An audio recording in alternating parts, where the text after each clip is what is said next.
नमस्कार प्रिय साथियों, आप सभी का हायर एजुकेशन वर्ल्ड चैनल को बहुत-बहुत स्वागत है। उम्मीद करते हैं आप सभी जहाँ होंगे बहुत अच्छे होंगे। ये वीडियो आप बहुत खास है आज का क्योंकि सीधे इसका सरोकार आपकी निजी ज़िंदगी से है। बिहार की उच्च शिक्षा से अगर आप ताल्लुक़ रखते हैं तो आज का वीडियो आपको देखना बहुत ही ज़रूरी है क्योंकि इसमें आप देखेंगे कि उच्च शिक्षा के उच्च पायदान से लेकर निम्न पायदान तक कैसे मनमानी चल रही थी, भ्रष्टाचार चल रहा था और उसमें किस तरह से महामहिम ने रोक लगाने का कार्य किया है, कैसे उन्होंने रोक लगाने के लिए आगाज़ किया है। साथ ही साथ आप ये देखेंगे कि बिहार असिस्टेंट प्रोफ़ेसर की जो नई नियुक्ति आने वाली है, वो कब आएगी और कैसे आएगी, उसके लिए मिनिमम एलिजिबिलिटी क्या रह सकती है। वैसे तो बहुत सारी चीज़ें इस पे बात चल रही हैं, कई चर्चाएँ चल रही हैं, कोई कुछ कहता है, कोई कुछ कहता है। और अगर ये मिनिमम एलिजिबिलिटी होगी तो उसके साथ-साथ उसमें डेट भी बहुत ज़्यादा मैटर रखता है। डेट अर्थात जैसे कि अभी हाल ही में आपने देखा होगा ललित नारायण मिथिला यूनिवर्सिटी में गेस्ट टीचर की वैकेंसी निकली थी। उसमें जितने भी अकादमिक डिटेल्स, रिसर्च पेपर या अन्य चीज़ों की गणना हो रही है, वो 1 जनवरी 2026 से हो रही है, जबकि वैकेंसी कब निकली? मई में निकली। तो इसलिए कई बार ऐसा होता है कि वैकेंसी निकलती कभी और है और चीज़ें बैकडेट से काउंट होती हैं। क्या बिहार असिस्टेंट प्रोफ़ेसर में भी ऐसा होगा? जी हाँ, ऐसा होगा, ज़रूर होगा। इसके लिए फिर डेट क्या होगा, वो कट ऑफ लाइन क्या होगी जिस तक आप सभी अपनी-अपनी तैयारी कर लें, कमर कस लें ताकि जैसे ही वैकेंसी आएगी तुरंत आप फॉर्म फिल अप करेंगे। ऐसा ना हो कि वैकेंसी आए तब तक वो आप डेट मिस कर दें जिसकी वजह से आप अभ्यर्थी हो ही ना पाएँ। तो डेट जान लेना बहुत महत्वपूर्ण है। इसलिए मैं बता रहा हूँ ये वीडियो बहुत महत्वपूर्ण है, इसका सीधा सरोकार आपसे है। सबसे पहले हम देखते हैं कि महामहिम ने ऐसा क्या गाज़ किया है, ठीक है? और अब किस पर गाज़ गिरने वाली है? बिहार के विश्वविद्यालयों में ऐसा क्यों कह रहा हूँ कि बदलाव की बयार शुरू हो गई है? क्योंकि अब तक तो यही सुना जाता था कि यहाँ पर केवल भ्रष्टाचार है, केवल लूट-घसोट है, जितने भी अ, बड़े-बड़े पदों पर आसीन लोग हैं, सब लोग केवल पैसे की बातें करते हैं, पैसे के आधार पर चयन होते हैं, इत्यादि अलग-अलग की बातें करते हैं। देखिए, जब से ऑनरेबल चांसलर महोदय आए हैं महामहिम, तब से चीज़ें ज़रूर दुरुस्त होने लगी हैं और ऐसा प्रतीत हो रहा है कि महामहिम सत्यपाल मलिक के बाद शायद बिहार में कोई ऐसा व्यक्ति आया है जो कि पारदर्शी व्यवस्था को लेकर के आने के लिए प्रयासरत है और उसके लिए कार्य भी करते हुए दिख रहे हैं। मैं ऐसा क्यों कह रहा हूँ? देखिए, कल ही की घटना है, कल-परसों की घटना है, 16 मई को एक लेटर जारी होता है जो सुशील कुमार सिंह ये कौन है? ये एक्स एमपी हैं, ठीक है? ये सुशील कुमार सिंह पूर्व सांसद हैं, ओके? और ये कई सदस्यों में कैबिनेट के जो सदस्य होते हैं उसमें ये कार्य कर चुके हैं, कई मेंबर कमिटी के मेंबर रह चुके हैं। तो सुशील कुमार सिंह जी करते क्या हैं जो एक्स सांसद हैं, एक्स एमपी हैं वो माननीय प्रधानमंत्री जी को लेटर लिखते हैं, किस चीज़ के संबंध में? भ्रष्टाचार के मामले में कि मगध यूनिवर्सिटी के जो भ्रष्टाचार हैं यूनिवर्सिटी के जो कुलपति हैं, उनके खिलाफ बहुत सारे भ्रष्टाचार के मामले हैं, तो उन पर न्यायोचित कार्रवाई की जाए, ठीक है? राजभवन और राज्यपाल सचिवालय में भी लोक पटना में पत्र दिया गया, कार्रवाई करने के लिए कई बार कहा गया, लेकिन इस पर अमल नहीं हुआ। तो इस संबंध में ये महामहिम के पास भी एक तरह से निवेदन भेज रहे हैं, किसके माध्यम से? प्रधानमंत्री जी के माध्यम से। और ये निवेदन भेजते ही आप देखिए 16 तारीख को भेजते हैं और गाज गिर जाती है कब? 18 तारीख को, सॉरी 20 तारीख को, मतलब 4 दिन के बाद ही गाज गिर जाती है और इनको पदमुक्त कर दिया जाता है। किसको? वाइस चांसलर जो मगध यूनिवर्सिटी के हैं। तो इसे आप सफाई की आगाज़ ही मानिए क्योंकि इन पर बहुत ही सारे गंभीर आरोप लग रहे हैं। कोई 200 करोड़ रुपए का घपला कह रहा है, कोई न जाने कितनी-कितनी संख्या गिनते-गिनते आप थक जाएँगे और लाज़मी है, इनके कार्यकाल में गेस्ट टीचर की भी नियुक्ति निकली थी, उस पर भी आँच आई। इवेन आपको मिर्ज़ा गालिब, एक माइनॉरिटी कॉलेज आता है मगध यूनिवर्सिटी के अंतर्गत, अभी हाल ही में वहाँ पर चयन हुआ है और उसमें भी कई अभ्यर्थियों के बारे में ऐसी सूचना निकल के आई है कि 32-32 लाख रुपए देकर के चयन हुए हैं। वाइस चांसलर के ही पास उन्होंने पैसा दिया, ऐसा कहा जा रहा है। मुझे नहीं मालूम है, मैंने देखा नहीं है। लेकिन कथित तौर पर ऐसा कहा जाता है कि वाइस चांसलर के जेब में 32-32 लाख पहुँचा करके तब वहाँ पे चयन कराया गया है। इस तरह की बातें निकल के आती हैं। तो इन पर बहुत सारे गंभीर आरोप लग रहे हैं, ठीक है? और देखिए जब आप पर आरोप लगते हैं तो आप चाहे कितने भी बड़े शख्सियत के पास जाइए, पैर छूइए, उनके कोख में बैठिए, अगर आप गलत किए हैं तो गलती की सज़ा आपको भुगतना पड़ेगा, ठीक है? इनके भी मामले में देखिए, इन्होंने कई जगह प्रयास किया। जब शुरू में राज्यपाल महोदय ये थे, तो देखिए इनके पास किस तरह ये अपना पैर छू रहे हैं दामन साफ करने के लिए। इसके बाद ये देखिए, जैसे कोई बड़े मंत्री या कोई बड़ा व्यक्ति बनता था बिहार में, ये शशि प्रताप शाही जो मगध यूनिवर्सिटी के वाइस चांसलर सीधे पहुँच जाया करते थे। देखिए भाजपा के प्रदेश अध्यक्ष हैं संजय सरावगी जी, ये प्रदेश अध्यक्ष बने, बस उनके पास ये पहुँच गए फूल गुलदस्ता लेकर के, ठीक है? ये देखिए इसके बाद उद्योग मंत्री दिलीप जायसवाल से शिष्टाचार मुलाकात कर रहे हैं। भाई एक वाइस चांसलर मंत्रियों से जा कर क्यों इतना मिल रहा है? क्यों उसको मंत्रियों का आश्रय लेना पड़ रहा है? ठीक है? ये देखिए मगध यूनिवर्सिटी के वीसी को देख रहे हैं। अब ये देखिए नितिन गडकरी जैसे ही ये भाजपा के प्रदेश राष्ट्रीय अध्यक्ष बनाए गए, ये दिल्ली में जाकर के इनसे अभिनंदन अभिवादन कर रहे हैं, अभिनंदन इनका कर रहे हैं। किसका? नितिन नवीन का, जो कि आपको भाजपा के राष्ट्रीय अध्यक्ष बनाए गए हैं, जो बिहार से हैं। दिल्ली में जाकर के मगध यूनिवर्सिटी का एक वीसी उनको क्यों भाई फूल गुलदस्ता इत्यादि। ये देखिए वरिष्ठ मंत्री आदरणीय विजय भैया, जो विजय जी हाँ, ये देखिए विजय चौधरी जी से मिल रहे हैं विजय भैया संबोधित करते हुए, ठीक है? तो इस तरह से बहुत सारे इमेज हैं, मैं कितना दिखाऊँ? बहुत सारे इमेज हैं, आपको क्या ही दिखाऊँ? तो इस तरह से ये कई लोगों के अभिवादन और कई लोगों से जा कर के जब भी कोई बड़ा व्यक्ति बनता था, बड़े पदों पे आसीन होता था, तो जा कर के वहाँ से आशीर्वाद लिया करते थे। लेकिन अगर आप कुछ गलत करेंगे, तो उसकी सज़ा आपको मिलेगी। और सज़ा के तौर पे इनको ये अभी फ़िलहाल के लिए तो ये इसको सज़ा हम क्या ही कहें, लेकिन फ़िलहाल के लिए मात्र ये है कि इनको टर्मिनेट कर दिया गया है तत्काल प्रभाव से। मतलब वीसी के पद से इन्हें पदमुक्त कर दिया गया है और वास्तव में देखिए कार्यवाहक थे। इनका कार्यकाल समाप्त कब हो गया था? इनका कार्यकाल देखिए 10/2/2026 आप देख पा रहे हैं। राजभवन द्वारा ही 10 फरवरी 2026 को एक लेटर जारी किया गया था और प्रोफ़ेसर शशि प्रताप शाही जी को अ, ऑनरेबल चांसलर के द्वारा रेगुलर जब तक वाइस चांसलर की नियुक्ति नहीं हो जाती तब तक कार्यवाहक वाइस चांसलर के रूप में इनको वहाँ पे नियुक्त किया गया था। ठीक है? ये कब की बात है? ये 10 फरवरी 2026 की। लेकिन चूँकि इन पे इतने सारे गंभीर आरोप लगने लगे थे, आपको एक चीज़ और बताते चलें, अभी Magadh university, Veer Kunwar Singh university, Tilka Manjhi Bhagalpur university, इन तीनों यूनिवर्सिटी के लिए ऑलरेडी पहले से विज्ञापन निकल चुका है। 1-2 विश्वविद्यालयों के लिए इंटरव्यू तक हो चुका है। अगर मैं सही हूँ तो शायद मगध यूनिवर्सिटी के लिए भी इंटरव्यू हो चुका है या फिर होने वाला है। लेकिन वीर कुँवर सिंह के लिए तो 100% हो चुका है इंटरव्यू। तो इन तीनों विश्वविद्यालयों के लिए चयन की प्रक्रिया बहुत आगे निकल चुकी है। तो अब सीधे चयन ही कर देना था, लेकिन इन पे इतने गंभीर आरोप थे कि इनको तत्काल प्रभाव से हटा दिया गया।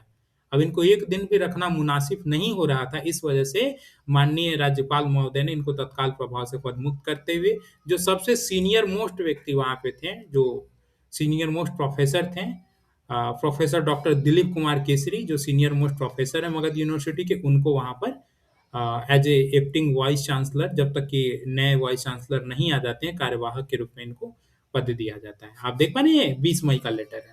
इसमें देखिए जो प्रमुखता वाले प्रमुख से एक चीज़ और देखिए, यहाँ पे एक केस नंबर का ज़िक्र किया गया है। इसमें लिखा क्या गया है? एसएलपी, एसएलपी डेट 16/4 2013, ठीक है? और इसमें एसएलपी क्या है? SLP number 124/2009, 12409/2013। इसमें केस का ज़िक्र किया गया, तो कुछ लोगों को ऐसा लग रहा था कि या क्या इन पर केस करके इनको हटाया गया है क्या? इन पर किसी तरह के मुकदमे चल रहे थे? तो एक्चुअल में देखिए कोई मुकदमा नहीं चल रहा था, ये एसएलपी का इसलिए ज़िक्र किया गया है कि जो 12/409/2013 है, ये सुप्रीम कोर्ट में बिहार के विभिन्न विश्वविद्यालयों में कुलपतियों और जो प्रति कुलपति होते हैं, जो प्रो वाइस चांसलर होते हैं, उनकी अवैध नियुक्ति और उनके अधिकारों के संबंध में एक एसएलपी फाइल किया गया था। पहले ये मामला हाई कोर्ट में चला और हाई कोर्ट से जब चीज़ें वहाँ पे सॉर्ट आउट हो गई, तो फिर ये मामला सुप्रीम कोर्ट में गया ऑब्जर्वेशन के लिए एसएलपी का, ठीक है? तो वहाँ पर ये गया, इसीलिए इस चीज़ का ज़िक्र किया गया। अच्छा, इसका ज़िक्र और भी कई कारण से किया गया है। इसमें जो सबसे पहला जो एसएलपी 12/409 जो है, इसमें जो पहला ऑर्डर आता है, इसमें 16 अप्रैल 2013 को आता है। देखिए इसमें ज़िक्र भी किया गया है 16 अप्रैल 2013। तो इसमें एक्चुअल में ये फैसला आता था कि कोई भी नीतिगत निर्णय नहीं ले सकता, जो भी कार्यवाहक वीसी होगा, वो कोई नीतिगत फैसला नहीं ले सकता है और अगर कुछ लेना भी है, तो उसमें चांसलर की मंजूरी लेना अनिवार्य होगा। मतलब राज्यपाल महोदय की मंजूरी लेना अनिवार्य होगा। इसलिए इस देखिए एसएलपी का ज़िक्र किया गया है। तो आप लोग ऐसा ना समझिएगा कि कोई इन पर केस चल रहा था जिसकी वजह से इनको हटाया गया, ओके? ये एसएलपी का इसलिए ज़िक्र किया गया है क्योंकि इस एसएलपी के अंतर्गत यह तय होता है कि जो वाइस चांसलर हैं या फिर प्रो वाइस चांसलर हैं, उनके अधिकार क्या-क्या हैं, राइट? तो उस अधिकारों का कहीं न कहीं कोट करने के लिए, उन अधिकारों का हवाला देने के लिए यहाँ पे सुप्रीम कोर्ट के एसएलपी का ज़िक्र किया गया है, राइट? अच्छा, एक चीज़ और, जब इन सब चीज़ों की बात चल रही है, तो एक और आपको चीज़ें दिखाते चलते हैं।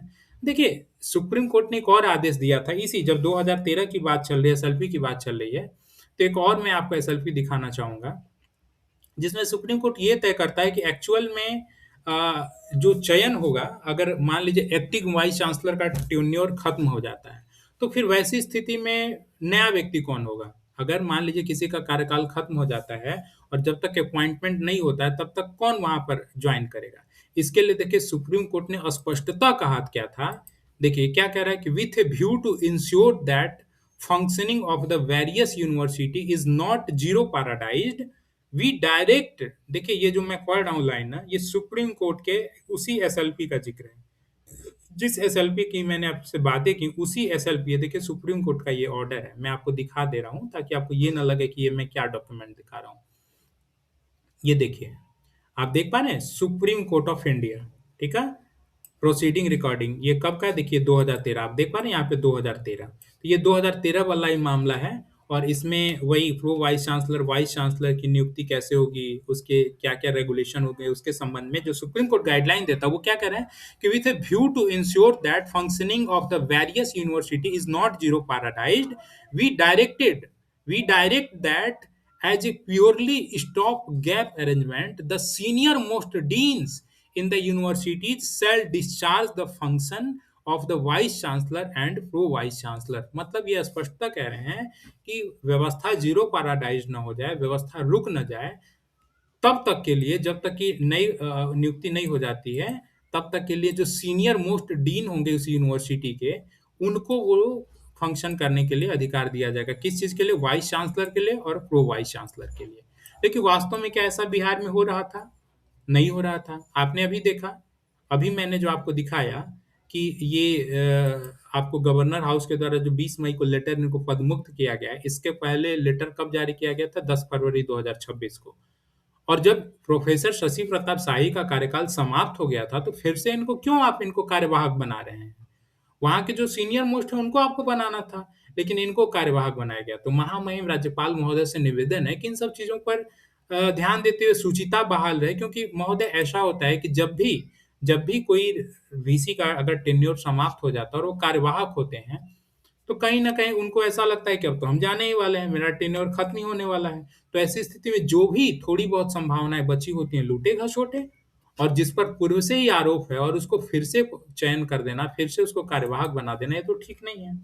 और इसके संबंध में मैंने बात किया 1-2 जगह, जैसे अभी मैं वीर कुँवर सिंह यूनिवर्सिटी के जो सबसे सीनियर मोस्ट प्रोफेसर हैं, मैंने उनसे बात किया कि भाई आपको ये चीज़ जानकारी है, आप सबसे सीनियर मोस्ट हैं, और अभी वीर कुँवर सिंह में जो कार्यवाहक वाइस चांसलर हैं, वो कौन है? चतुर्वेदी सर हैं।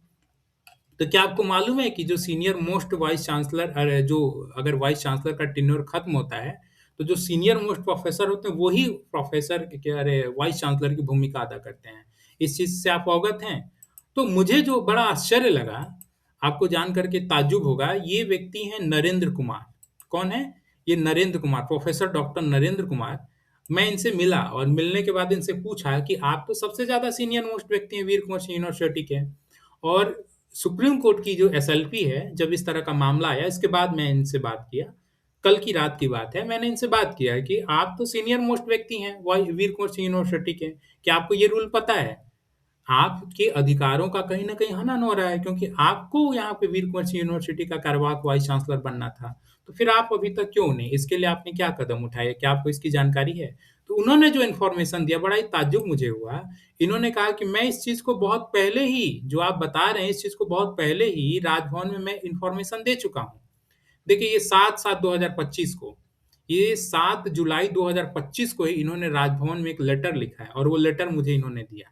ये देखिए राजभवन में इन्होंने लेटर दिया हुआ है, और लेटर इसी चीज़ के संबंध में दिया हुआ है कि साहब अगर कोई वाइस चांसलर पद उसकी ड्यूटी समाप्त हो जाती है, तो सुप्रीम कोर्ट ऐसा दिशा निर्देश दे रहा है। देखिए वही सुप्रीम कोर्ट की जो गाइडलाइन है ना, उसको इन्होंने कोट किया हुआ है कि सुप्रीम कोर्ट ऐसा दिशा निर्देश दे रहा है कि वैसी स्थिति में जो सबसे सीनियर मोस्ट डीन होता है, वो वाइस चांसलर बनता है, वो प्रो वीसी बनता है। तो ऐसी स्थिति में मेरा अधिकार होता है।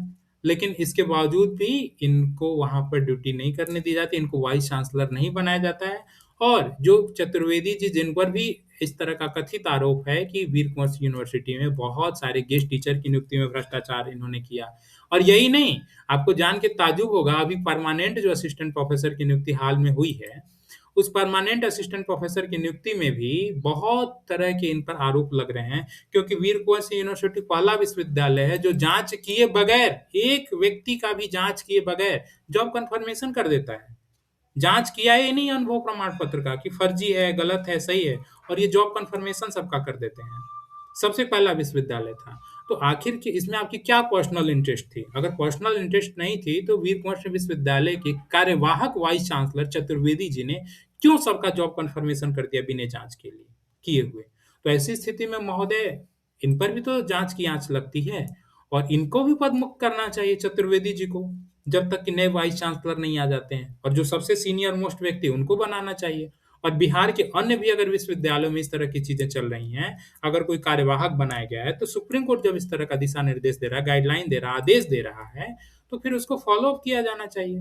तो महामहिम आपसे निवेदन है कि जो सबसे ज़्यादा सीनियर मोस्ट व्यक्ति है, उसे आप वाइस चांसलर नियुक्त करें, कार्यवाहक के रूप में, न कि उसी को रन करें जो ऑलरेडी पहले से कार्य कर रहा है। क्योंकि वो ऑलरेडी जो पहले से कार्य कर रहा है, अगर वो कार्यवाहक बनाया जाता है, तो अपने पद का और दुरुपयोग करेगा, इसकी संभावना और ज़्यादा बढ़ जाती है। तो उम्मीद है कि जिस तरह से आपने मगध यूनिवर्सिटी में आपकी गाज गिरी है, उस तरह से आने वाले दिनों में जल्द ही, जब तक कि परमानेंट नियुक्ति नहीं आ जाती है, आप वीर कुंवर सिंह में भी पद मुक्त करिए चतुर्वेदी जी को। क्यों चतुर्वेदी जी आखिर यहाँ पे कार्य करेंगे भाई, जब सुप्रीम कोर्ट इस तरह से कह रहा है कि जो सीनियर मोस्ट व्यक्ति वो बनना चाहिए।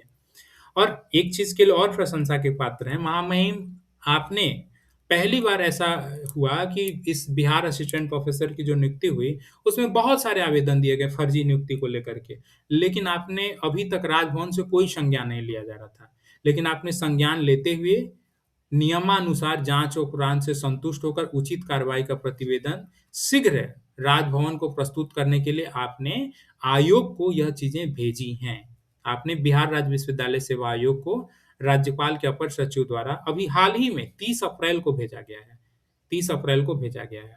उम्मीद करते हैं कि यह चीजें आपके द्वारा जो की जा रही हैं, बिहार असिस्टेंट प्रोफेसर की नियुक्ति में भी जो फर्जीवाड़ा हुआ है, उस पर भी संज्ञान लेते हुए जितने भी फर्जी लोग हैं उनको आप कार्य से मुक्त करेंगे। और यही नहीं, जांच के दरमियान 13 रजिस्ट्रार भी घेरे में हैं, चूंकि यह नियुक्ति 13 विश्वविद्यालयों में हुई है। तो विश्वविद्यालयों के जो रजिस्ट्रार हैं वही अच्छे से जांच नहीं कर रहे हैं, उन्होंने ही गलत तरीके से नियुक्ति कराई है, तो ऑब्वियस है कि उन पर भी जांच की आंच तो आएंगी ही आएंगी।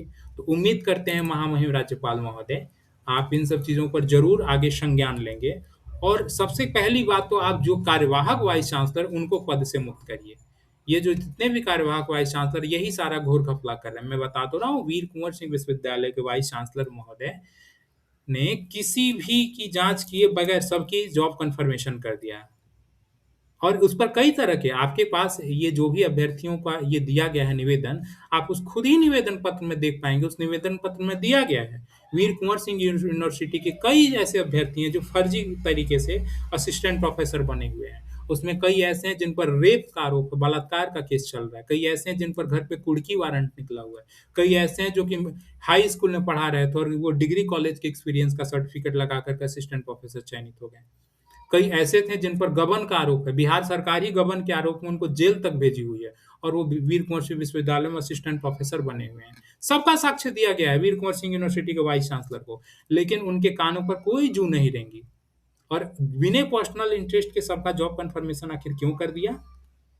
जब आयोग द्वारा जांच का आदेश दिया गया था, तो वीर कुंवर सिंह यूनिवर्सिटी के वाइस चांसलर ने किया क्यों, कैसे किया? तो महोदय, तत्काल प्रभाव से जिस तरह से आपने मगध यूनिवर्सिटी के वाइस चांसलर को पद मुक्त किया है, वैसे ही आप वीर कुंवर सिंह के भी वाइस चांसलर को पद मुक्त करें। यही न्याय है और यही आपको करना भी चाहिए महोदय। आपसे निवेदन है, आपसे आग्रह है, आप ऐसा जरूर करेंगे, आपसे ऐसी अपेक्षा है। अब हम चलते हैं बिहार असिस्टेंट प्रोफेसर की ओर, कि आगामी दिनों में ऐसा क्या है कि जो बिहार असिस्टेंट प्रोफेसर की नियुक्ति के लिए क्या नियम होंगे, क्या चयन की प्रक्रिया होगी, जो अभ्यर्थियों के मन में संशय है। रेगुलर आपके कॉल आते रहते हैं कि क्या होगी नियुक्ति की नियमावली, क्या होगी चयन की प्रक्रिया। तो देखिए, कल की ही खबर है 20 अप्रैल 2026 की, और इसको अगर पढ़ते हैं तो इसके अनुसार क्या कहा जा रहा है कि जून तक पूरी हो जाएगी 6,656 शिक्षकों की नियुक्ति। ओके, जून तक पूरी हो जाएगी 6,656 शिक्षकों की नियुक्ति और 26-27 से शुरू होगी पढ़ाई। लेकिन देखिए सफ़ेद झूठ है, ये जो अखबार में चीज़ें निकली हैं आप इस पर बिल्कुल यकीन ना करिएगा। इसके पीछे के क्या कारण मैं आपको थोड़ा-सा डिटेल में बताता हूँ। इसके लिए आपको दूसरी खबर की ओर चलना होगा। देखिए ये क्या है ग्राउंड लेवल की स्थिति क्या है? जो नए कॉलेज खुले हैं उनमें जो अभी ज़मीन ही दान चूँकि जो नए कॉलेज खुले हैं देखिए उसमें एक चीज़ देखिए, किस तरह के हैं? यूजीसी मानकों की अनदेखी 1 सेकंड रुकिए सॉरी, मैं वो पेज को आपको लेके चलता हूँ। देखिए हाँ, जो नए डिग्री कॉलेज खुले हैं, कहाँ खुल रहे हैं? देखिए कहीं तबेला है, तो कहीं कुर्सी ही नहीं। कागज़ों पर खुल गए डिग्री कॉलेज और ज़मीनी हकीकत बदहाल। तो जो नए-नए डिग्री कॉलेज खुले हैं, जहाँ पर ये 6,600 कुछ शिक्षकों की बहाली की बात कही जा रही है, जो आपने देखा, जो कि जून में पूरी नियुक्ति प्रक्रिया ही समापन होने की बात कही जा रही है। तो किन तरह के डिग्री कॉलेज में? जो नए डिग्री कॉलेज खुले हैं और नए डिग्री कॉलेज की वास्तविकता क्या है? वो ऐसे-ऐसे जगहों पर खुला है जहाँ पर तबेला है, जहाँ पर भैंस, गाय बाँधी जा रही हैं। ठीक है? अब देखिए इसी में देखिए क्या है, यहाँ पे डिग्री कॉलेज खुल रहा है। इसमें भूसा रखा हुआ है, आप देख पा रहे हैं? भूसा पुआल रखा हुआ है। ना प्लास्टर है, ना कुछ भी और यहाँ पे डिग्री कॉलेज चलेगा, ना लाइट है, ना बिजली है, ना बत्ती है, ना कुर्सी है। तो वास्तविकता देखिए ग्राउंड लेवल पे ये है। अच्छा दूसरी बात कितने विषयों को अभी स्वीकृति मिली है इस सत्र के लिए पढ़ाई संचालन के लिए तो मात्र 6 विषयों में। तो जब भी वैकेंसी निकलेगी केवल 6 विषय की तो नहीं निकलेगी। वैकेंसी जब भी निकलेगी संपूर्ण जितने भी विषय की पढ़ाई हो रही है सभी विषयों की निकलेगी। और जब 6 विषयों की क्लास ही संचालन होंगे अभी तत्काल में, तो सारे विषयों की बहाली क्यों निकलेगी? और जब तक इसकी अपनी ज़मीनी मजबूती नहीं हो जाएगी, इंफ्रास्ट्रक्चर डेवलप नहीं हो जाएगा, क्लासरूम नहीं बिल्डअप हो जाएँगे, तो ये पढ़ाएँगे कहाँ पे? ये 6 विषयों के ही पढ़ाई कॉलेज का संचालन कर लें, पढ़ा-लिखा लें, वही बहुत बड़ी बात है। इसलिए आप यकीन मानिए अभी तो तत्काल में नियुक्ति नहीं आने जा रही है। ठीक है? फिर नियुक्ति कब आएगी, उसकी भी बात कर लेते हैं।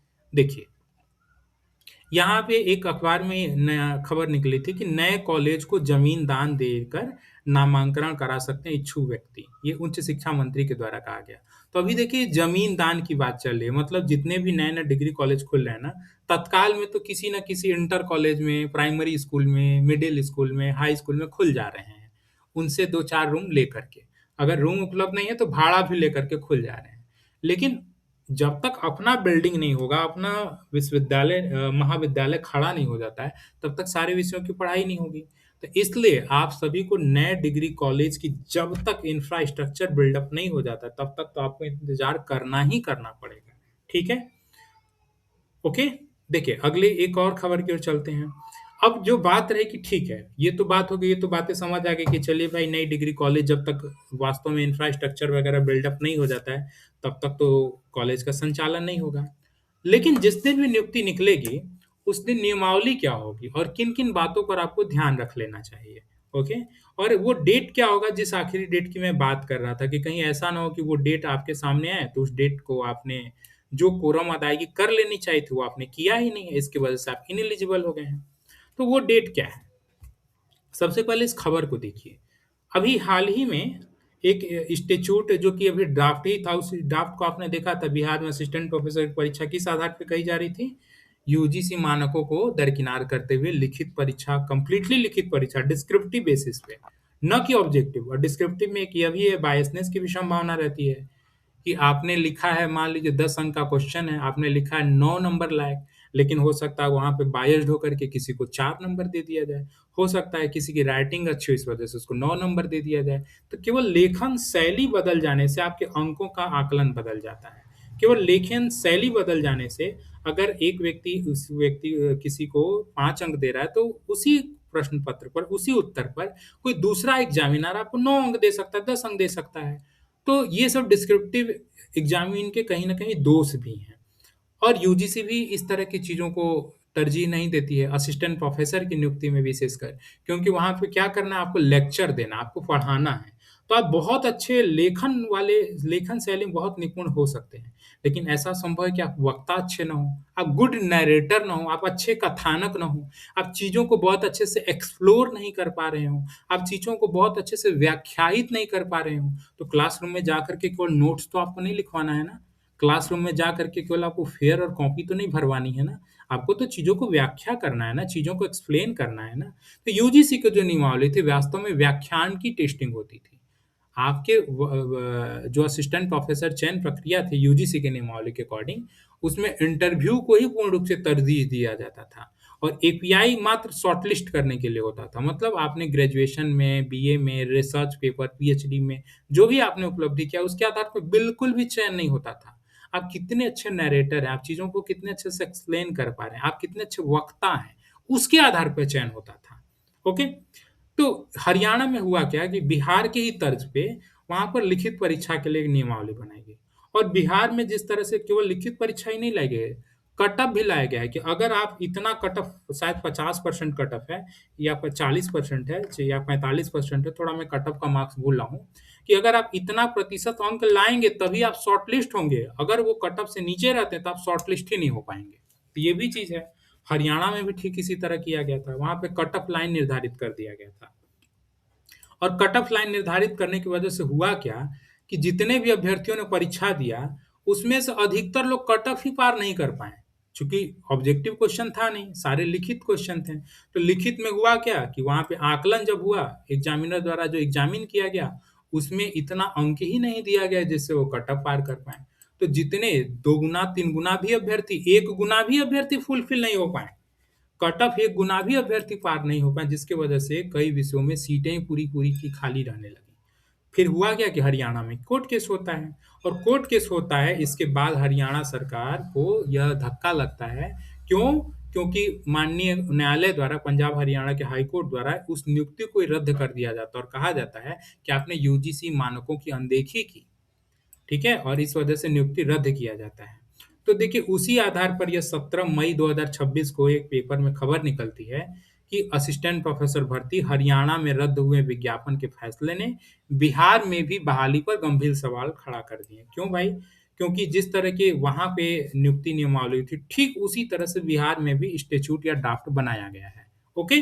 अभी उसे लागू नहीं किया गया अक्षरशः, चूंकि उस पर अनुमोदन होना बाकी है महामहिम राज्यपाल महोदय का। लेकिन अगर अनुमोदन हो जाता है तो इस कोर्ट केस के ग्राउंड के आधार पर इस ड्राफ्ट को भी कैंसिल कराया जा सकता है। ठीक है?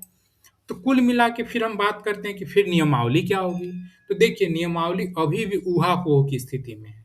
या तो जो ड्राफ्ट बनाया गया है वो हो सकती है, ड्राफ्ट क्या है, लिखित परीक्षा के आधार पे, या नहीं तो जो पूर्व में नियमावली चल रही है बिहार में असिस्टेंट प्रोफेसर नियुक्ति को लेकर के, जो लगभग यूजीसी के ही तर्ज पर है, एपीआई के आधार पर और इंटरव्यू के आधार पर चयन प्रक्रिया होती है, या तो वो हो सकती है। तो कुल मिलाकर नियमावली 2 ही हो सकती है, या तो लिखित परीक्षा या तो एपीआई प्लस इंटरव्यू के आधार पे। अब देखिए, इसमें जो तारीख की मैं बात कर रहा था, जो आखिरी जो डेट मैं बता रहा था कि किस डेट तक आपको कमर कस लेना है ताकि आप अपने अभ्यर्थिता को बचा सकें, आप अपनी नियुक्ति को बचा सकें, आप योग्य अभ्यर्थी हो पाएँ। देखिए, जो ड्राफ्ट तैयार किया गया था, जो नए असिस्टेंट प्रोफेसर की बहाली के लिए, उसमें 1 अगस्त का डेट मेंशन था। अभी मैं वो ड्राफ्ट की पीडीएफ आपके समक्ष प्रस्तुत नहीं कर पा रहा हूँ, चूँकि मैंने स्क्रीन पर ऑलरेडी पहले से उसे डाउनलोड करके नहीं रखा हुआ है। लेकिन जो ड्राफ्ट था ना, उस ड्राफ्ट में 1 अगस्त 2025 का सॉरी 1 अगस्त का जिक्र था कि जिस माह में, जिस वर्ष में भी नई नियुक्ति निकलेगी, उस वर्ष के अगस्त माह से 1 अगस्त से आपकी जन्म तिथि काउंट होगी। ओके? बस जन्म तिथि का जिक्र था, बाकी अकादमिक डिटेल्स का जिक्र नहीं था। लेकिन ऐसा मानकर चलिए कि अकादमिक डिटेल्स भी उस माह के अगस्त से ही काउंट हो सकती है, क्योंकि ललित नारायण मिथिला यूनिवर्सिटी में देखिए क्या किया। ललित नारायण मिथिला यूनिवर्सिटी में जो गेस्ट टीचर की नियुक्ति निकाला है, वो 1 जनवरी से ही काउंट कर रहा है। निकाला है कब? मई में, लेकिन 1 जनवरी 2026 से काउंट कर रहा है, जबकि निकाला मई 2026 में। ठीक इसी तरह जब स्टैट्यूट जो बना हुआ है नया वाला, उसमें कहा गया है कि जिस वर्ष में वैकेंसी निकलेगी, उस वर्ष के अगस्त से, उस वर्ष के अगस्त माह के पहले तिथि से ही आपकी जन्म तिथि काउंट होगी। इसलिए ऐसा मान कर चलिए कि अगर मान लिए यूजीसी के नियमावली अनुरूप चयन प्रक्रिया होती है, तो आपको क्या होगा? यूजीसी के नियमावली अनुरूप होगी तब तो रिसर्च पेपर की ज़रूरत पड़ेगी, तब आपको एपीआई अधिक से अधिक हो इसकी ज़रूरत पड़ेगी। इसलिए आप लोगों को मैं सलाह दे रहा हूँ कि जितना जल्द से जल्द हो सके, चूँकि वैकेंसी इतनी जल्दी अभी आने नहीं जा रही है। मान लीजिए इंफ्रास्ट्रक्चर बिल्डअप होने से पहले ही वैकेंसी आ जाती है, तब भी ये वैकेंसी आते-आते कुछ महीने तो लगेंगे। और ये अगर आ भी जाती है 2026 में, तो 1 अगस्त 2026 से ही नियमों की काउंटिंग होगी। तो 1 अगस्त 2026 से पहले जितने भी योग्य अभ्यर्थी अपने आप को समझ रहे हैं, वो सभी अभ्यर्थी अगर पीएचडी आपकी अटकी हुई है, तो 1 अगस्त 2026 से पहले पीएचडी कर लीजिए। अगर आप नेट की परीक्षा दे रहे हैं, तो कोशिश करिए कि इसी बार नेट निकल जाए। अगर आप रिसर्च पेपर पब्लिकेशन कराने का सोचे हैं, तो आप कोशिश करिए कि 1 अगस्त 2026 से पहले ही आपके सारे के सारे रिसर्च पेपर पब्लिश हो जाएँ। क्योंकि 1 अगस्त 2026 के बाद अगर आप कराएँगे और अगर 2026 में ही अगर वैकेंसी निकलती है, तो इसकी प्रबल संभावना है कि 1 अगस्त 2026 के बाद के डॉक्यूमेंट नहीं काउंट होंगे। चाहे रिसर्च पेपर हो, चाहे आपकी पीएचडी हो, चाहे नेट जेआरएफ हो, ओके? तो इसलिए आप कमर कस लीजिए और 1 अगस्त 2026 के पहले सारे डॉक्यूमेंट रेडी कर लें, ओके? ये मैं आपको किस आधार पे कह रहा हूँ, जो नया-नया ड्राफ्ट तैयार किया गया था, उसके आधार पे कह रहा हूँ। देखिए, कई लोगों को ये दुविधा है कि सर रिसर्च पेपर, अब थोड़ा मैं रिसर्च पेपर की बात कर लेता हूँ। चूँकि आप में से कई लोगों के कॉल आते रहते हैं हायर एजुकेशन वर्ल्ड चैनल को कि सर रिसर्च पेपर कहाँ पब्लिश कराएँ, मुझे दुविधा होती है। रिसर्च पेपर कैसे कराएँ, मुझे दुविधा होती है। क्यों दुविधा होती है? क्योंकि आज के समय में मार्केट में जितने भी रिसर्च पेपर पब्लिकेशन हाउस हैं, अमूमन सब व्यवसायी हैं। आपके पेपर की गुणवत्ता से उनको कोई मतलब नहीं है। आप उन्हें पेपर दीजिए, आपका पेपर पब्लिश कर देंगे। और ये बात केवल बिहार की मैं नहीं कह रहा हूँ, देश स्तर पर ये हो रहा है। चलिए मैं आपको बीएचयू की खबर दिखाता हूँ। बीएचयू बनारस तो माननीय मोदी जी का शहर है, ठीक है? वहाँ की देखिए क्या स्थिति है, देखिए आज ही की खबर है। देखिए ये क्या है? बीएचयू की साख पर दाग, क्यों भाई? 4 साल में लौटाए गए 19 रिसर्च पेपर, डेटा हेर-फेर और साहित्यिक चोरी का खुलासा। देखिए 21 मई 2026 की खबर है। एक्चुअल में इसमें है क्या, इसको डिटेल में पढ़ेंगे तो इसमें देखिए यही नहीं, वर्ष 2013 से अब तक 60 शोध पत्रों में गड़बड़ी सामने आई है। एक्चुअल में होता क्या था कि जो भी अभ्यर्थी रिसर्च पेपर वहाँ पे पीएचडी के दरमियान 2 रिसर्च पेपर अनिवार्य होते हैं, या फिर अगर आप असिस्टेंट प्रोफेसर हैं तो ड्यूरिंग टीचिंग के दरमियान आपको रिसर्च पेपर भी अपने एकेडमी को बढ़ाने के लिए, या फिर अकादमिक मूल्यांकन में जब नैक की ग्रेडिंग होती है, वहाँ पे मूल्यांकन के दरमियान आपको रिसर्च पेपर देने होते हैं। तो वहाँ पर जो रिसर्च पेपर दिया गया, उसमें क्या पाया गया कि आपके रिसर्च पेपर गुणवत्ता के ही मापदंड पर खरे नहीं थे। क्यों भाई? उसमें डेटा का हेर-फेर था, साहित्यिक चोरी थी। तो जब बीएचयू जैसे संस्थानों में हो रहा है, तो फिर ये ना सोचिए ये हर जगह हो रहा है। केवल बिहार को बेवजह में बदनाम किया जाता है कि बिहार में इस तरह की चीज़ें हो रही हैं। ये हर जगह हो रही हैं, ओके? तो दिल्ली एनसीआर वगैरह में भी हो रही हैं, जेएनयू में हो रही हैं, डीयू में हो रही हैं, हर जगह हो रही हैं। तो मैं आपको यही कहना चाहूँगा कि अगर आपको रिसर्च पेपर के संबंध में अगर दुविधा है कि ठीक है, अगर हमको पब्लिश कराना है तो हम कहाँ पब्लिश कराएँ? तो देखिए रिसर्च पेपर के संबंध में हमने हायर एजुकेशन बोर्ड चैनल ने एक वर्कशॉप कराया था। उसकी वीडियो अभी भी हायर एजुकेशन बोर्ड चैनल के वीडियो सेक्शन में जाएँगे तो पड़ी हुई है। उसमें आप डिटेल में देख सकते हैं कि उसमें स्पष्टतः बताया गया है कि आपको पब्लिकेशन कराने से पहले किन-किन चीज़ों का ध्यान रखना चाहिए, ताकि आने वाले वक़्त में आपके आयोग पर अंक ना कटें। दूसरी बात, यूजीसी ने भी कुछ गाइडलाइन दिया, चूँकि यूजीसी केयर जब समाप्त होता है, तो यूजीसी केयर समाप्त होने के बाद कब समाप्त होता है? 11 फरवरी 2025 को डिसकंटिन्यू कर दिया जाता है यूजीसी केयर लिस्ट जर्नल को। तो डिसकंटिन्यू जब किया जाता है, तो हायर एजुकेशन इंस्टीट्यूशन में पारदर्शिता बहाल रहे, ठीक है? तो उसके लिए कुछ सजेस्टिंग पैरामीटर इन्होंने डेवलप किए। किस तरह के जर्नल के लिए? पीयर रिव्यूड जर्नल के लिए। और कहा कि ये पैरामीटर हैं, इन पैरामीटर को फॉलो करना चाहिए। किसको?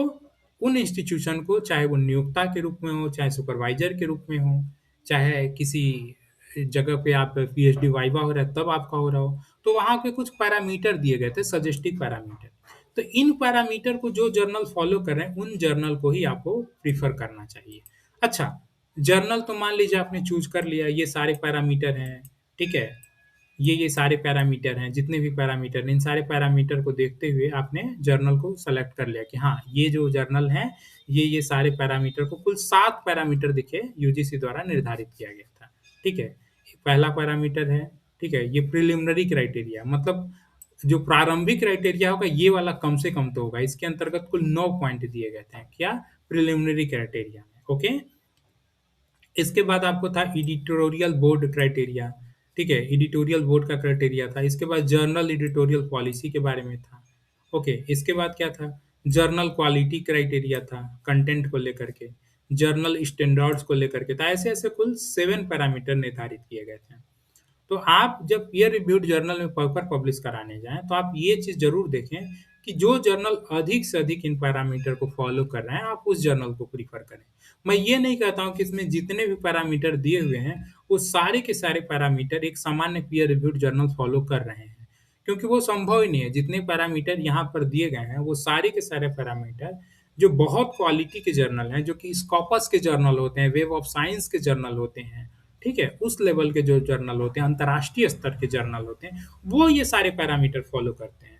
तो फिर आपको क्या करना है, ऐसे पीयर रिव्यूड जर्नल का चयन करना है, जो इन पैरामीटर के जो कम से कम ये जो प्रिलिमिनरी क्राइटेरिया है ना, उसको ये फुलफ़िल करते हो। ये जो 9 पॉइंट है, उसको जो कम से कम फुलफ़िल करते हो, उसको आप लोग सेलेक्ट करिए, ठीक है? जर्नल चयन की तो बात हो गई कि चलो भाई ये जर्नल मैंने चयन कर लिया पेपर पब्लिश करने के लिए। अब बात होती है कि हम पेपर कहाँ पर भेजें? और पेपर जो जिस तरह सॉरी पेपर किस तरह का हो देखिए, अंक केवल आपके रिसर्च पेपर की जब मूल्यांकन होती है या फिर पेपर देखिए यहाँ पे जो बीएचयू में अभी आपने खबर देखा, वो पेपर इसलिए वापस नहीं कर दिया गया था क्योंकि जर्नल ठीक नहीं थे। इसलिए पेपर वापस कर दिया गया क्योंकि आपके रिसर्च पेपर ठीक नहीं था, आपके डेटा में हेर-फेर था, आपके रिसर्च में साहित्यिक चोरी की गई थी। ये सब कारण थे, ओके? तो पेपर भी गुणवत्ता बहुत ज़्यादा मायने रखता है। और अभी बिहार राज्य विश्वविद्यालय सेवा आयोग द्वारा भी जितने भी लोगों के एक्सपीरियंस पे या फिर सॉरी रिसर्च पेपर इत्यादि पे जो अंक काटे गए हैं, उसमें से बहुतायत लोगों के अंक इसीलिए काटे गए हैं, क्यों? क्योंकि उनके रिसर्च पेपर में गुणवत्ता नहीं थी। उनके रिसर्च पेपर में जो नैतिक मापदंडों का फ़ॉलो अप किया जाना था, वो नहीं किया गया था। इस वजह से अंक काट दिया गया। बहुत सारे लोग कोर्ट केस गए हैं। अभी हिस्ट्री का देखिए, हिस्ट्री में ही मामला है। चलिए हम थोड़ा-सा हिस्ट्री वाले अभ्यर्थियों की बात कर लेते हैं, लेकिन पहले ये वाला मामला समाप्त हो जाए कि आखिर आप लोग पेपर फिर कहाँ पब्लिश कराएँ, इसके बाद हम हिस्ट्री पे आते हैं। तो फिर देखिए, उसके लिए हमने हायर एजुकेशन बोर्ड चैनल ने क्या सोचा है, आपको एक सपोर्ट प्लेटफ़ॉर्म तैयार किया गया है। आप हायर एजुकेशन बोर्ड चैनल के व्हाट्सएप ग्रुप में जुड़ सकते हैं, ठीक है? हायर एजुकेशन बोर्ड चैनल के व्हाट्सएप ग्रुप का लिंक कमेंट में दिया हुआ है, डिस्क्रिप्शन में दिया हुआ है। वहाँ से जुड़ करके आप डायरेक्ट मेरा व्हाट्सएप नंबर ले सकते हैं। आप जब व्हाट्सएप ग्रुप में जुड़ेंगे तो वहाँ पे हायर एजुकेशन के जो ऑनर के रूप में हैं, उनके नंबर पे आप सीधे मेल मैसेज भेज सकते हैं, या नहीं तो आप हायर एजुकेशन बोर्ड चैनल के ईमेल में भी आप मैसेज कर सकते हैं। हायर एजुकेशन बोर्ड चैनल का जो ईमेल है आपको कमेंट में मिल जाएगा, या नहीं तो डिस्क्रिप्शन में मिल जाएगा। ओके? आप ईमेल पर भी आप अपने पेपर भेज सकते हैं या पब्लिकेशन के संबंध में असिस्टेंट मदद ले सकते हैं रिसर्च पेपर पब्लिकेशन के संबंध में। ये अच्छा, ये एक चीज़ तो मैंने बता दिया कि आप जर्नल मान लीजिए सेलेक्ट कर लेंगे, लेकिन जर्नल की जो गुणवत्ता है ना, वो अगर आपको कई बार दुविधा होती है, मैं उसके लिए कह रहा हूँ। अगर आपको ये नहीं मालूम चल पा रहा है कि मेरे पेपर की गुणवत्ता ठीक है कि नहीं, अगर मैं अपना पेपर पब्लिश कराऊँगा, तो वो चयन भी होगा कि नहीं, तो इसके लिए आपको जो गुणवत्ता, जो क्वालिटी पैरामीटर होते हैं, वो देखना होता है। और क्वालिटी पैरामीटर के लिए आप हायर एजुकेशन बोर्ड चैनल से हेल्प ले सकते हैं। आपको क्वालिटी पैरामीटर चेक करके आपको पब्लिकेशन के लिए भी अगर आपको सपोर्ट की ज़रूरत है, उसके लिए आपको असिस्टेंट प्रदान किया जाएगा। या नहीं तो आप स्वयं से अगर समझदार हैं, आपको मैंने सारी बातें पहले से ही बता दी हैं। आप स्वयं की मदद लेकर के आप स्वयं की इच्छानुरूप आपको जो बेहतर जर्नल लगता है, वहाँ पे पब्लिश कराइए। ओके? ये सब बातें समाप्त हुई। अब हम आते हैं हिस्ट्री विषय के बारे में, क्योंकि बहुत सारे ऐसे अभ्यर्थी हैं, जो कहते हैं कि सर आपने अन्य विषयों की तो बात की, लेकिन जो पुरानी वाली नियुक्ति 2020 की चल रही है, उसमें 4 विषय अभी भी फँसे हुए हैं। वो कौन-कौन है? हिस्ट्री है, जूलॉजी है, बॉटनी है और एक कॉमर्स है। ओके? तो इन विषयों की आप तो बात ही नहीं करते, तो चलिए थोड़ा इनकी भी बात कर लेते हैं। देखिए हिस्ट्री विषय में लेटेस्ट मामला क्या है? जितने भी 60-70 लोगों द्वारा केस किया गया था, सबको पहले बेंच द्वारा रिलीफ मिला आयोग को। क्या रिलीफ मिला अभ्यर्थियों को कि आयोग सबका इंटरव्यू कराएगा, लेकिन आयोग को लगा कि नहीं, सबके अलग-अलग अलग-अलग कारण हैं। किसी ने पेमेंट ही पूरा नहीं किया फॉर्म भरते समय, किसी की हार्ड कॉपी ही नहीं पहुँची, किसी का रिसर्च पेपर की गुणवत्ता ही ठीक नहीं है, किसी का कुछ कमी है, किसी की कुछ कमी है, तो फिर ऐसे में हम इनका इंटरव्यू कैसे ले सकते हैं? तो जो सिंगल बेंच के ऑर्डर थे, उसको क्या किया आयोग द्वारा एलपीए में यानी डबल बेंच में चैलेंज किया गया। और चैलेंज करने के बाद एक कॉमन प्रोसीड्योर होता है कि जितने भी अभ्यर्थियों को केस किया गया था अभ्यर्थियों द्वारा, उन सभी को एक नोटिस भेजा जाता है अपना रिप्लाई फाइल करने के लिए। तो अभी हो क्या रहा है कि हिस्ट्री विषय के सारे अभ्यर्थियों को रिप्लाई फाइल करने के लिए नोटिस भेजा जा रहा है। लगातार जितने भी 60-70 अभ्यर्थी हैं, इधर 5-6 दिनों में लगातार सबको बारी-बारी करके नोटिस प्राप्त हो रहे हैं। अब ये करेंगे क्या? कई अभ्यर्थी उसमें नोटिस का रिप्लाई देंगे, कई अभ्यर्थी नोटिस का रिप्लाई नहीं देंगे। जो रिप्लाई नहीं देंगे उनको कोर्ट क्या मान लेगा, उनको डिम्ड मान लेगा। डिम्ड मानने का मतलब क्या होता है? उसका मतलब ये होता है कि फिर ये मान लेता है कोर्ट कि अब आगे से मतलब इस वाले केस में जो भी फैसला देगा उस पर आप अब चैलेंज नहीं कर पाएंगे, ठीक है? तो देखिए, बहुत सारे लोग का ये भी कहना है कि सर हम आर्थिक प्रॉब्लम में, आर्थिक तंगी में है और वकील बहुत पैसा ले रहा है, तो क्या हमको रिप्लाई फाइल करना चाहिए? और क्या अगर हम रिप्लाई फाइल नहीं करते हैं तो क्या ये कंटेम्प्ट ऑफ कोर्ट होगा क्या? कोर्ट की अवमानना होगी क्या? देखिए, इसमें कोर्ट की अवमानना कुछ नहीं होगी। क्यों नहीं होगी? क्योंकि पहले बेंच में आपके द्वारा जो मर्सी फाइल किया गया था, आपके द्वारा जो आग्रह किया गया था, उसमें आपको तो रिलीफ मिला हुआ है। अब डबल बेंच में जब ये मामला गया तो आयोग ने अपना पक्ष रखा। कोर्ट आपसे कह रहा है कि भाई आप भी अपना कुछ पक्ष रखना चाहते हैं, आपको पक्ष रखना ही नहीं, आप चुपचाप बैठे रहिए। भाई आपको क्या पक्ष रखना है? अभ्यर्थियों को तो मालूम भी नहीं, हिस्ट्री वाले को, कि मेरा रिसर्च पेपर में अंक कटा है क्या, क्या मेरे अनुभव में अंक नहीं मिला है क्या, उनको तो कुछ मालूम ही नहीं है। आप सभी ने बस इस बुनियाद पर केस किया कि हमको इंटरव्यू कॉल नहीं आया, राइट? लेकिन आपको तो ये पता ही नहीं है कि रिसर्च पेपर में अंक कटा की है कि अनुभव में कटा है। और अधिकतर लोगों, देखिए, जिनको भी इंटरव्यू कॉल नहीं आया है, अंदर अंदर वो सभी जानते हैं कि मुझे इंटरव्यू कॉल क्यों नहीं आया, तो मुझे मेरा पेमेंट कम था। मुझे इंटरव्यू कॉल क्यों नहीं आया, क्योंकि मेरा रिसर्च पेपर में अंक कटा है। मैंने कई लोगों के रिसर्च पेपर की जांच की जिनका जिनका आयोग द्वारा रिसर्च पेपर में अंक काटा गया, तो नो डाउट 90% ऐसे ही लोगों के रिसर्च पेपर में अंक काटे गए थे जिसमें वास्तव में अंक कटने लायक थे, जिनके रिसर्च पेपर की गुणवत्ता ठीक नहीं थी। तो इसलिए अब हिस्ट्री वाले अभ्यर्थियों को तो मैं यही कहना चाहूँगा, जिनका कोर्ट केस किया गया है जिनके द्वारा, आपकी इच्छा के ऊपर निर्भर करता है। अगर आप चाहते हैं एलपीए में अपना रिप्लाई देना, आप जाइए रिप्लाई दीजिए। अगर आप रिप्लाई नहीं देना चाहते हैं, आप रिप्लाई नहीं भी देंगे, कोर्ट आपको डिम्ड मान करके आपके अधिकारों को शून्य कर देगा। अधिकारों को शून्य करने का मतलब, अब जो भी कोर्ट फैसला देगा आपको मानना बाध्य होंगे। अच्छा, मान लीजिए कोर्ट अधिक से अधिक फैसला क्या दे सकता है? कोर्ट अधिक से अधिक ये कहेगा कि इनका इंटरव्यू ले लीजिए। कोर्ट ये हरगिज़ नहीं कहेगा कि इनके रिसर्च पेपर को आप काउंट कर लीजिए। कोर्ट ये हरगिज़ नहीं कहेगा कि इनके अगर अनुभव नहीं काउंट किए गए तो आप इनके अनुभव को काउंट कर लीजिए। ओके? कोर्ट कहेगा कि इनका इंटरव्यू आप प्रोविजनली तौर पे ले लीजिए। अगर मेरिट में आते हैं तो चयन करिएगा, नहीं तो नहीं चयन करिएगा। तो इंटरव्यू अगर आप लोग का मान लीजिए हो भी जाएगा तो उसमें चयन तो किसी का नहीं होने जा रहा है। चयन किसी एक व्यक्ति का भी नहीं होने जा रहा है हिस्ट्री कैंडिडेट में, जिनको द्वारा कोर्ट केस किया गया है। तो अब मैंने आपको लगभग सारी बातें बता दी हैं। जिनको भी रिप्लाई फाइल करना चाहिए करिए, जिनको भी नहीं करना मत करिए। कोई तब्दील नहीं होने जा रही है आपके रिजल्ट में। ओके?